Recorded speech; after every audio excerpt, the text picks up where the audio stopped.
Muy bien, jóvenes, entonces estamos entrando a nuestra segunda hora de clase y es muy importante para mí entonces reforzar la idea de que tenemos un PIB real, tenemos un PIB potencial y tenemos una brecha del PIB, ¿ok? Y que esa brecha del PIB va a ser la diferencia entre el PIB potencial menos el PIB real, ¿ok? Nosotros vimos ahorita la gráfica en la cual tenemos el PIB a lo largo del tiempo, ¿ok? Es decir, que esta es una gráfica del PIB real y esta gráfica es maravillosa en el sentido que nos permite entender que siempre estamos hablando de la producción total de bienes y servicios en el territorio determinado y que simplemente ese PIB a lo largo del tiempo, ay, perdón, que no, hay que hacerlo con esta, ese PIB a lo largo del tiempo, bueno, entonces ya, voy a borrar aquí, ups, ya, no sé por qué tengo esta línea tan gruesa, déjenme ir un momentico aquí, es esta así finita, y esta aquí, exacto, un poquito más decente. Esta es la trayectoria del PIB, repito, jóvenes, del PIB real. Aquí en este lado está el PIB real. Y de este lado está la variable tiempo. Años, lo que ustedes quieran. Vamos a poner que son años, ¿ok? Entonces, supónganse que aquí estamos hablando de la época de los 2000. Y aquí estamos hablando a partir de la época del 2010. Y por supuesto, entonces aquí estamos hablando del 2020. ¿Ok? Un poquito más así. Y esto un poquito más separado. Entonces, es bueno que me entiendan que entonces siempre estamos hablando de niveles, ¿sí? Que por ejemplo, este es un nivel de, pongámosle aquí 500. Este es un nivel, pongámosle aquí de 1.500, ¿qué? 1.500 millones de bolívares, 1.500 millones de dólares, lo que sea la moneda nacional, eso sí, en términos reales, ¿ok? Aquí los precios permanecen de forma constante. Y este es un valor de, vamos a ponerle 1.800, ¿sí? Entonces, en todo momento de lo que estamos hablando es de que este PIB real tiene esta conducta. Hay unos momentos donde el PIB del 2000, fíjense aquí, ¿esto qué significa? Que el 2001, el 2002, el 2003, el 2004, todos estos son mayores que el de 2000. Pero, por ejemplo, aquí en esta senda que está aquí, estos niveles eran menores a los de estos años.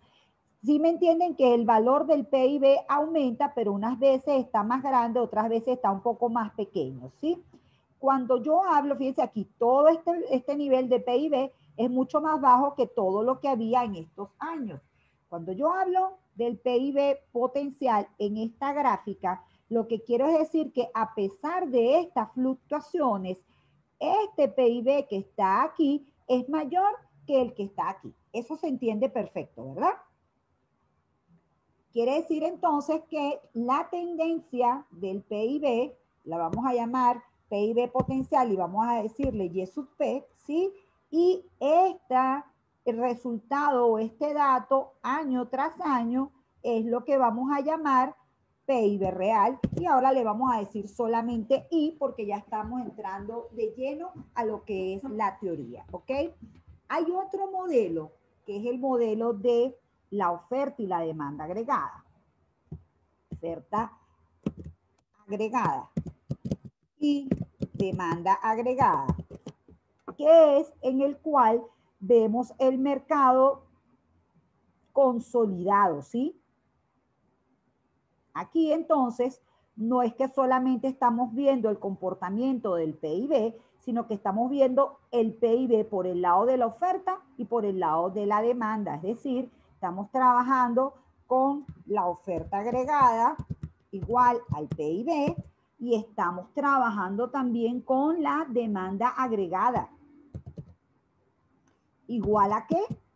Recuerden, a consumo, gasto, más inversión, más exportaciones netas, ¿ok? En este gráfico que está aquí, entonces por supuesto aquí lo que tenemos es el PIB real representado en I y aquí lo que tenemos es el nivel general de precios, ¿ok?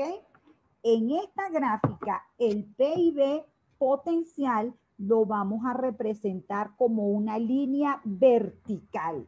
¿Qué significa eso? Que a largo plazo el PIB no responde a cambios en el nivel general de precios.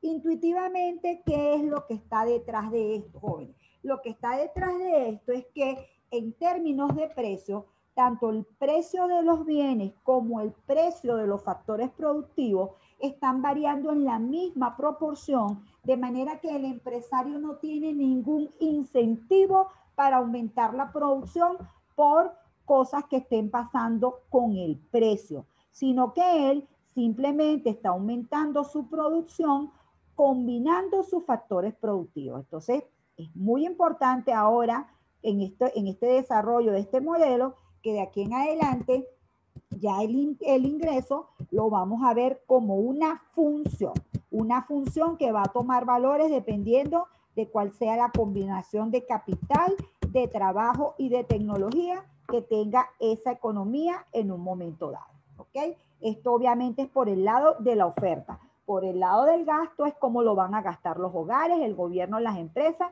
y los extranjeros. Aparte de este PIB potencial, entonces, ¿cómo representamos este PIB? Estas decisiones que toman los empresarios.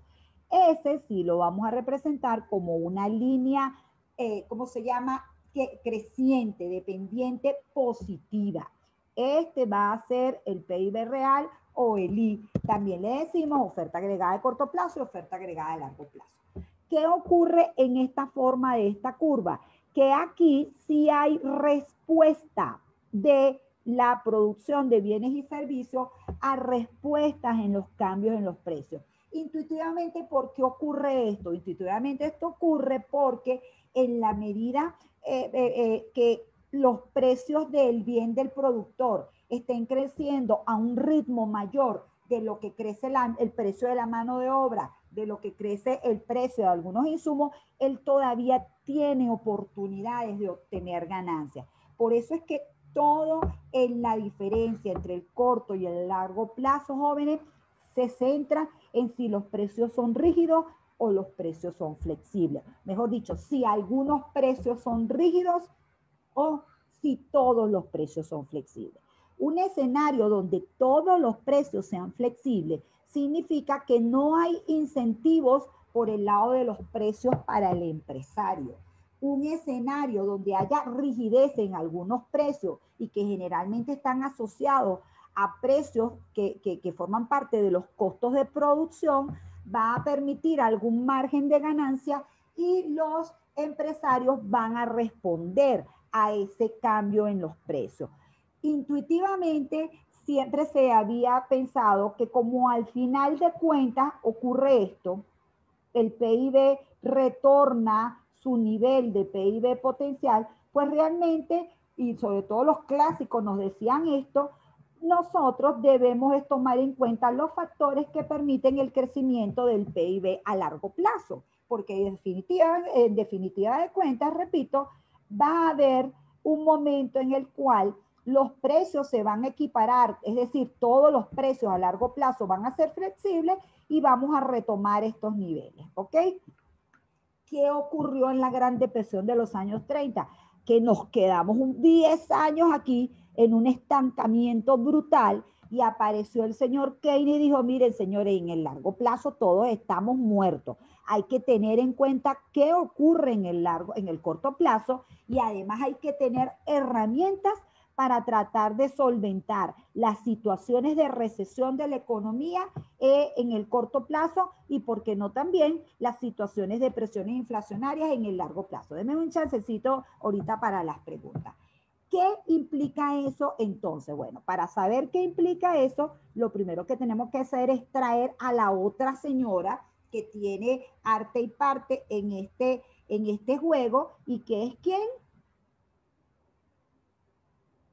¿Esta curva quién representa?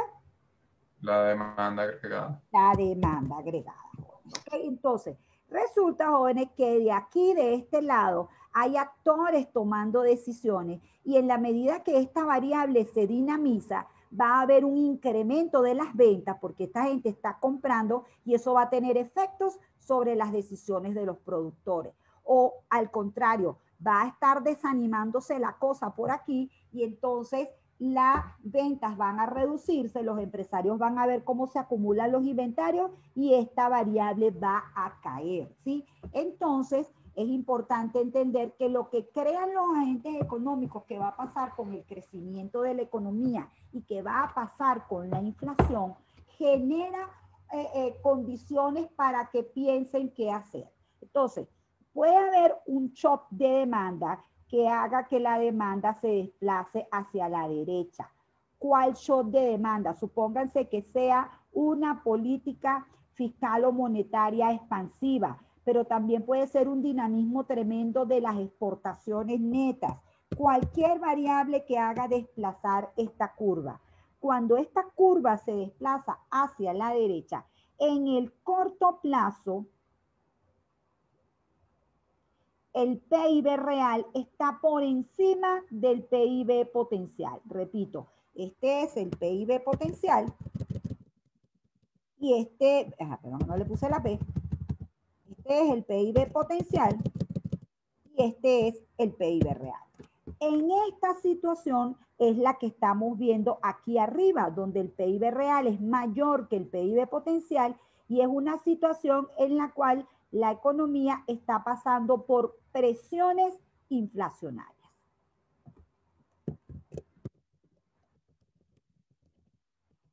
¿Por qué está pasando por presiones inflacionarias? Porque fíjense lo que ocurre aquí. Ante este aumento de precios que se genera aquí, vamos a señalar el aumento de precios.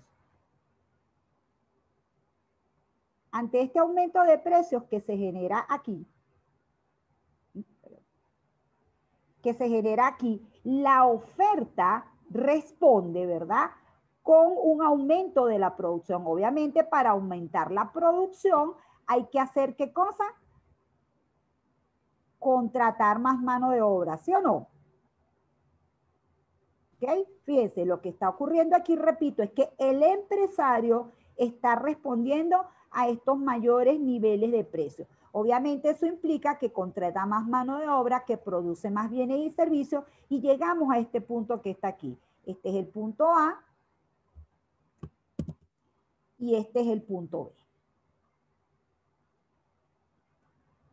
Ahora, ¿qué ocurre en el largo plazo? Ocurre que aquí llega un momento en que también los costos de producción empiezan a subir, como lo está haciendo la mano de obra, y ya llega un momento en el cual no se sostiene esta situación de diferencial de precios que termina generando este incentivo para los empresarios, y ante un aumento de los costos, la oferta agregada de corto plazo termina retrocediendo. Es decir, los aumentos de los costos de producción hacen que la oferta agregada en algún momento retroceda. Y cuando retrocede, nos encontramos entonces otra vez en una situación como esta, ¿sí? Donde la economía, ese PIB real, vuelve a retornar al PIB potencial, y lo ha hecho con un nivel mayor de precios, ¿sí? Entonces, esta situación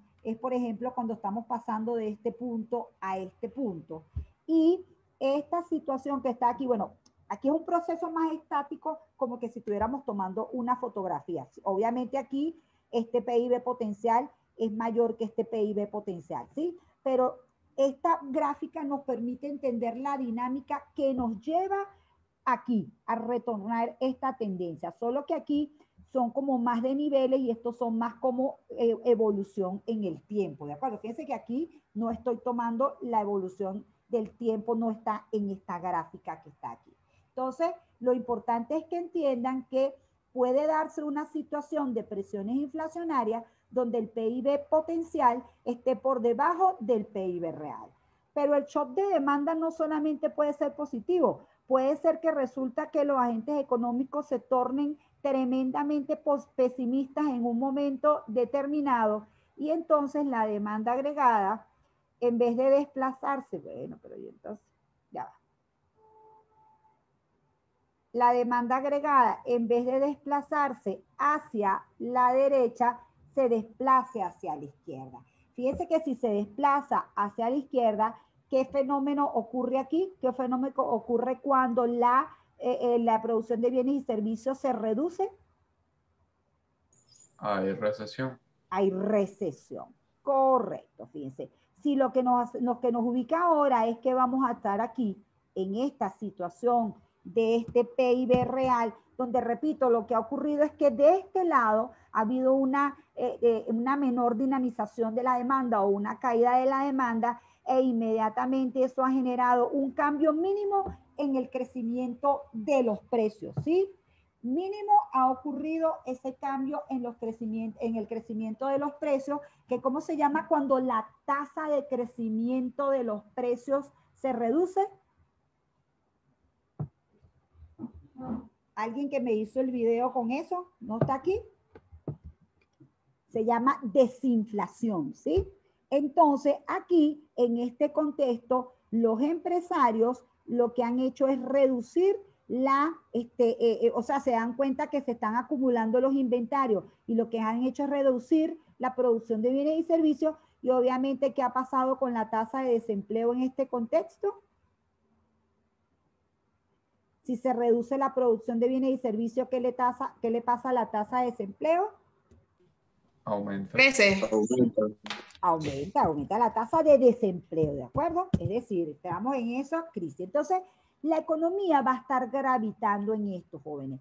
Aquí estamos simultáneamente en el corto y en el largo plazo y las fuerzas siempre van a llevar al PIB real a buscar su tendencia del PIB potencial. Pero también hacemos estas fluctuaciones que están aquí. Estamos o por encima del PIB potencial o por debajo del PIB potencial, de manera entonces que estamos continuamente pasando por periodos de presiones inflacionarias y por periodos de recesión y retornando a esta escala de PIB potencial. Lo que sí está clarísimo a nivel de crecimiento económico es que, repito, la producción de bienes y servicios de largo plazo tiene que crecer porque haya una combinación de más cantidad de factores productivos, porque haya un aumento de la productividad. Y como dice el profesor Solo, un elemento adicional dramático o muy importante que ha permitido el crecimiento de la oferta agregada de largo plazo ha sido el proceso tecnológico, ha sido la capacidad de generar o de adquirir técnicas de producción cada vez más eficaces, ¿sí? Obviamente, un elemento importante aquí a considerar también es que año tras año va aumentando la población económicamente activa, ¿ok? Entonces, de eso es de lo que se trata esta forma de ver el crecimiento económico. Estas son las variables involucradas. Como ven, la demanda agregada y la oferta agregada de corto plazo son las que generan la dinámica de cuál es el nivel de PIB real y cuál es el nivel de precio, pero luego hay un emprendedor, un empresario, un señor que tiene que estar combinando todo el tiempo capital y trabajo y además tiene que estar aumentando continuamente el stock de capital. ¿Cómo aumenta continuamente el stock de capital este empresario? Invirtiendo. Así es, capital del periodo inicial o T-1, le vamos a sumar año tras año el gasto en inversión, que recuérdenme siempre que el gasto de inversión está de este lado, ¿sí? Está del lado de la demanda, del lado de la oferta, lo que está es el stock de capital, ¿ok? Y que ese stock de capital crece año a año en la medida que aumente esta demanda de bienes de capital de las empresas. Muy importante tener bien ubicaditos en la ecuación dónde está cada elemento y entender que esto que está aquí es lo que desplaza la curva de función de producción año tras año. ¿Sí? Pregúntenme lo que me van a preguntar. Ahora sí, abiertas las preguntas. 3 personas levantaron la mano. A ver, aquí no los veo tanto. Profe, ¿Ustedes? yo no entendí muy bien, o sea, por qué el PIB real se desplaza hacia la izquierda. El PIB real se desplaza hacia la izquierda. O sea, ¿qué ocurre aquí? Fíjate, así como en cualquier mercado individual, el aumento de los costos de producción hace que el empresario pierda rentabilidad, ¿sí? Y eso hace automáticamente que haya un desplazamiento hacia la izquierda de la oferta agregada o de la oferta la que sea, ¿sí? Es decir, hay factores que desplazan la oferta agregada hacia la izquierda. Uno de ellos es el aumento de la mano de obra. ¿Por qué? Porque todo aumento de la mano de obra reduce la posibilidad de obtener ganancias, ¿de acuerdo? Ok, pero no, o sea, no tiene, o sea, ¿qué relación tendría con la demanda que fuimos desplazando hacia la izquierda y hacia la derecha? Ajá, te explico. En la medida, ¿me entendiste esta parte que aquí es al revés? Resulta que hay mucha gente gastando en bienes y servicios, el gobierno está gastando en infraestructura, en pagarle a los empleados públicos, las empresas están invirtiendo, o inclusive imagínate que sean los exportadores los que estén comprando muchísimo, perdón, sí, los exportadores los que estén vendiendo muchísimo afuera y recibiendo un ingreso. Es decir, los compradores del resto del mundo le están comprando mucho nuestros productos nacionales. Todos esos procesos hacen que se dinamicen las ventas de las empresas. ¿Cómo sabe la empresa que se está dinamizando la demanda? Bueno, porque resulta que se da cuenta que sus inventarios se están desacumulando. ¿Ok? Y eso es una señal para él que tiene que aumentar la cantidad de trabajo, que tiene que aumentar la producción y obviamente todo eso está ocurriendo en un escenario donde al subir los precios, no sé si te acuerdas que a nivel macroeconómico, el costo marginal, la parte creciente del costo marginal, que suele ser explosiva, representa la misma curva de oferta, ¿sí? Porque en la medida que se puede aumentar los precios, él puede aumentar la producción. En cambio, aquí te estoy diciendo al revés. Te estoy diciendo, aquí está el empresario que tomó la decisión de producir hasta aquí, pero resulta que las expectativas son negativas y la gente no está comprando mucho. El gobierno, ponte tú que no esté tocando esta variable en ese momento. Esta es la variable clave. Ahorita lo vas a ver en las teorías que explican los ciclos económicos realmente. La inversión es una variable muy fluctuante y cuando las expectativas son negativas, esto cae dramáticamente o se vuelve un monto muy chiquito, ¿me explico? No es que se vuelva negativa, sino que crece a un monto muy pequeñito. Todo eso hace que hablemos aquí de una pérdida de dinamismo. Ubícate, por ejemplo, ahorita con el tema de la pandemia. La pandemia hizo que la demanda agregada se desplazara brutalmente hacia abajo. La gente dejó de viajar, dejó de comprarle a un montón de establecimientos. ¿Qué ocurrió allí con esa gente? Esa gente empieza a dejar de producir y entonces ocurre esta caída que está aquí de los precios o esta desaceleración de los precios. Desde el punto de vista de cada empresario, lo que está ocurriendo, mi amor, es que su precio relativo es menor que el precio de otros bienes y servicios. O sea, él siente que producir lo va a llevar a perder. Y entonces allí hay una reducción a nivel total de la economía de la producción de bienes y servicios. Es la razón por la cual, fíjate que genuinamente este valor es que cae. No es que se mantiene estancado y no crece, no. Esto es que este valor es menor que el del año anterior, este también, todos estos, ¿sí? O sea, es una dinámica en la cual al no tener, por eso es que el tercer elemento muy importante del proceso de formación y acumulación de capital es el mercado, porque si usted no consigue dónde colocar la producción, pues usted simplemente no va a producir más bienes y servicios. ¿De acuerdo? De acuerdo, profe. Ok. De acuerdo, todavía le falta un poquito más de convicción, pero tranquila que poco a poco le vamos a ir llegando a la comprensión full de todo esto. ¿Quién más tiene preguntas? Profe, yo quería saber nada más cuál es el papel de las presiones inflacionarias en el gráfico, que no lo entendí o no lo escuché. Ok, fíjate, siempre, siempre, siempre que el PIB real esté por encima del PIB potencial, lo que significa es que hay una tremenda presión sobre los precios. Otra vez, la que más te ayuda a entender la dinámica es que la gente simplemente quiere comprar y quiere tener más bienes y servicios, ¿sí?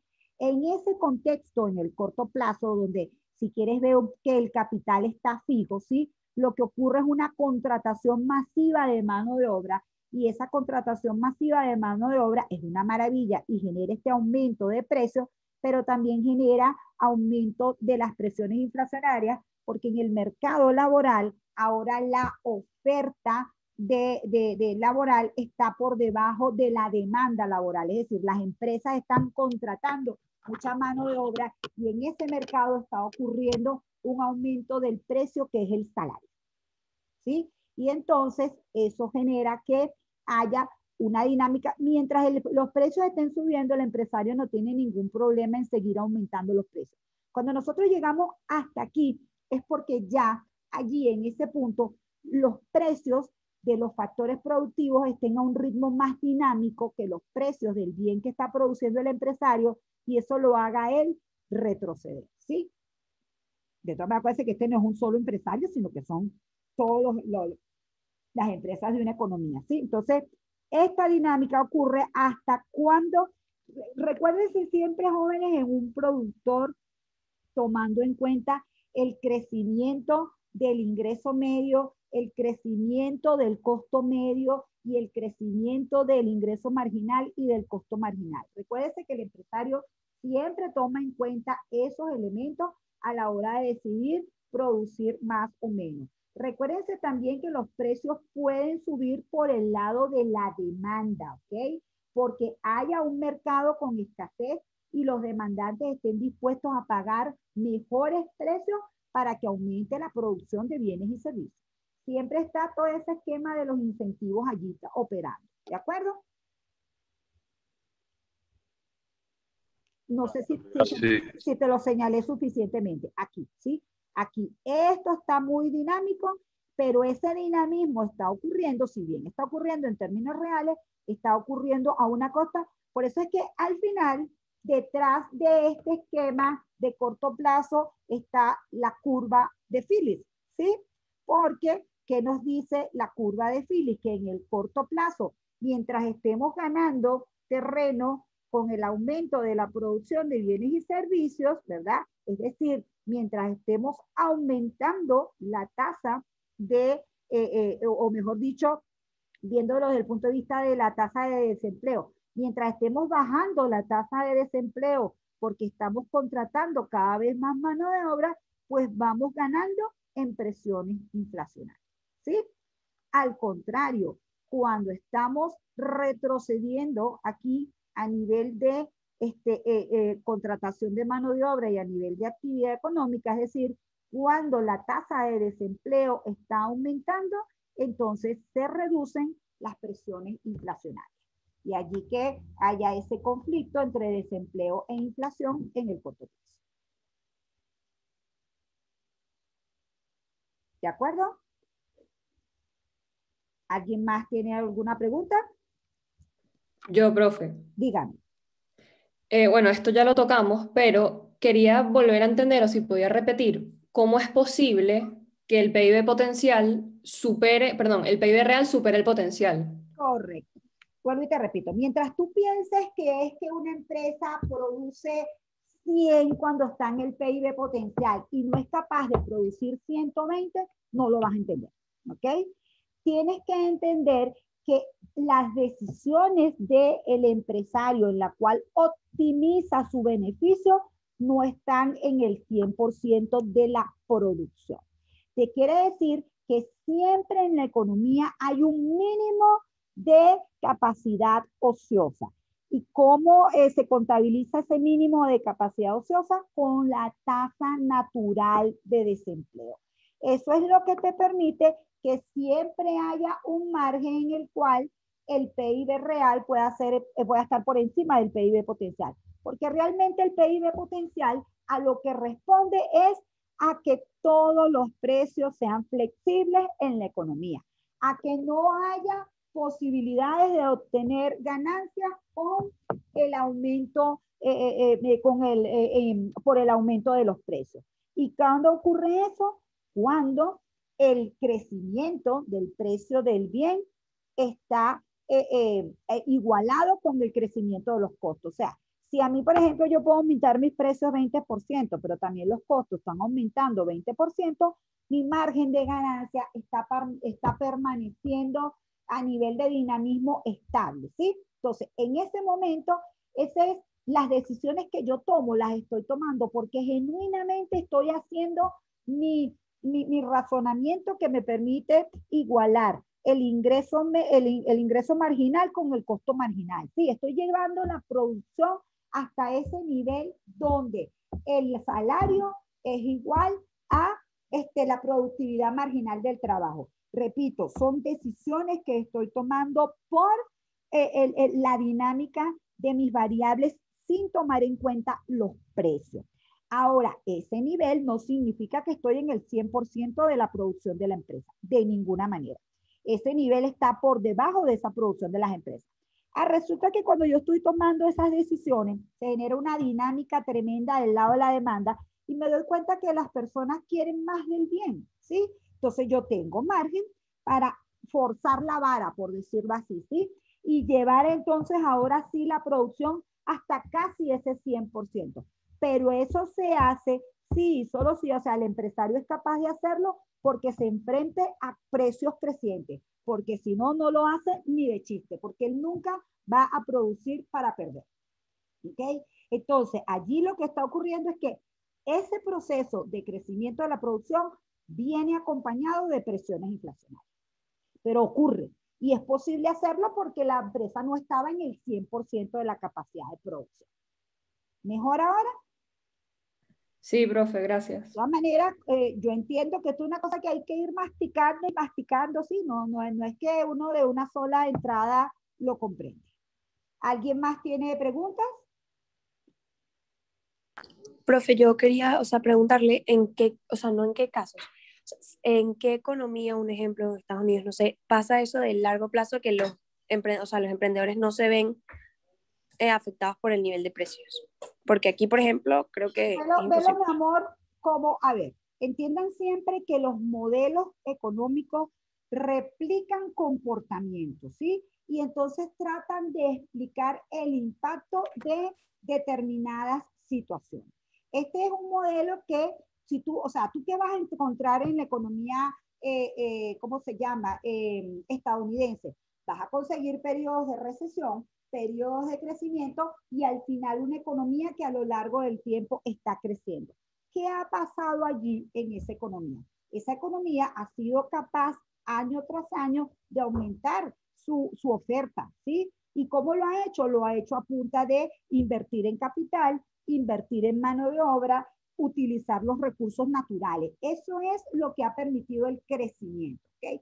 Ahora, esos empresarios en un determinado momento siempre van a tomar en cuenta para saber cuánto producir, qué está pasando con la evolución de los costos, qué está pasando con la evolución de los precios, ¿sí? Y además, qué está pasando con la demanda o cuál es la elasticidad de la demanda, la elasticidad precio o la demanda de su producto, ¿ok? Eso sería el ejemplo concreto de esos empresarios actuando. A nivel macroeconómico, ¿cómo vemos eso? Tenemos unos empresarios que están pendientes de qué creen que va a pasar con la economía en el futuro, ¿sí? Si ellos creen que la economía en el futuro va a seguir creciendo, ellos van a estar invirtiendo, ¿ok?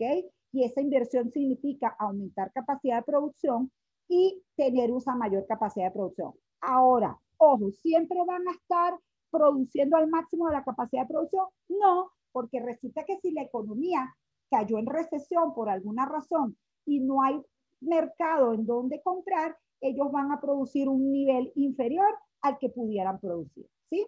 Entonces, siempre vamos a estar en un nivel de PIB real que puede estar por encima o por debajo del PIB potencial.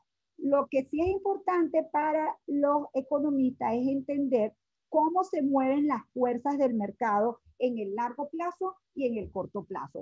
Porque obviamente al final las decisiones de que tomamos todos nosotros, fíjense, ustedes que vieron microeconomía, al final se supone que todas las decisiones nosotros los tomamos en base a los precios relativos. ¿Qué son los precios relativos? Es mi precio de mi bien particular en relación con los precios de las otras cosas que yo consumo, ¿sí? Es decir, por ejemplo, yo comparo mi ingreso en medio o que es mi salario con el precio de los otros bienes que están allí. ¿Por qué nosotros no lo vemos tan claro? O sea, ¿por qué la relación no es directa? Porque existe una mercancía que se llama dinero, ¿sí? Y al existir esa mercancía que se llama dinero, todos los bienes están valorados en función de esa mercancía que se llama dinero. Por eso es que el precio es la relación de intercambio de dinero por un bien y servicio. Entonces allí yo traslado mi expectativa no hacia los precios relativos, sino hacia la variación de los precios o la inflación, ¿sí? Y ya una forma más formal de verlo es que el empresario va a tomar en cuenta, entonces, como te dije, por un lado sus expectativas que tenga de crecimiento económico, pero por otro lado las expectativas que tenga de inflación. Entonces, siempre que el precio que esté finalmente generándose en la economía se acerque mucho a las expectativas que yo tenía, es como que si todos los precios relativos fueran constantes, es decir, no hubo oportunidades de ganar para nadie. Allí tú dices que todo el mundo produjo hacia el nivel donde las decisiones no tenían nada que ver con los precios, ¿sí? Porque, repito, tú lo que estás tratando es de replicar comportamiento. En cambio, si tú estás en una situación en la cual tú tenías unas expectativas de precios mucho mayores de las que ocurrieron finalmente, ese gran nivel de precio que tú pudiste alcanzar te genera una mayor ganancia para ti, ¿sí? Y siempre que eso ocurra, tú vas a estar dispuesto como empresario a producir más, pero eso tiene que tomar en cuenta al otro sector. ¿El otro sector cuál es? El demandante, porque yo siempre voy a producir más si voy a vender. Si no voy a vender, no, ¿sí? Por el contrario, hay un esquema en el cual resulta que ese precio que se está teniendo en la economía está muy por debajo del que yo esperaba. O sea, es como que internamente yo siento que producir no es rentable. Bueno, y no es tan intuitivo. Los empresarios están pendientes de esas cuentas muy de forma contable, llevan su contabilidad con mucha seriedad. Y entonces eso te hace decir, no me conviene producir. O sea, yo puedo producir 300, pero voy a producir nada más 50 porque eso es lo que voy a poder vender y con lo que voy a poder ganar. Entonces, siempre el empresario buscando ganar. Wow, me queda un minuto. Nada, nos vemos ahorita otra vez ¿cómo se llama? Para la tercera hora de clase, ¿sí? Sí, profe. Profe, ¿me puede responder en el chat lo del stock de la demanda que no lo entendí? Eso fue una de las primeras cosas que dijo del gráfico. Lo del stock, vuélveme a preguntar por el chat, ¿sí? Por Ok, WhatsApp. ok.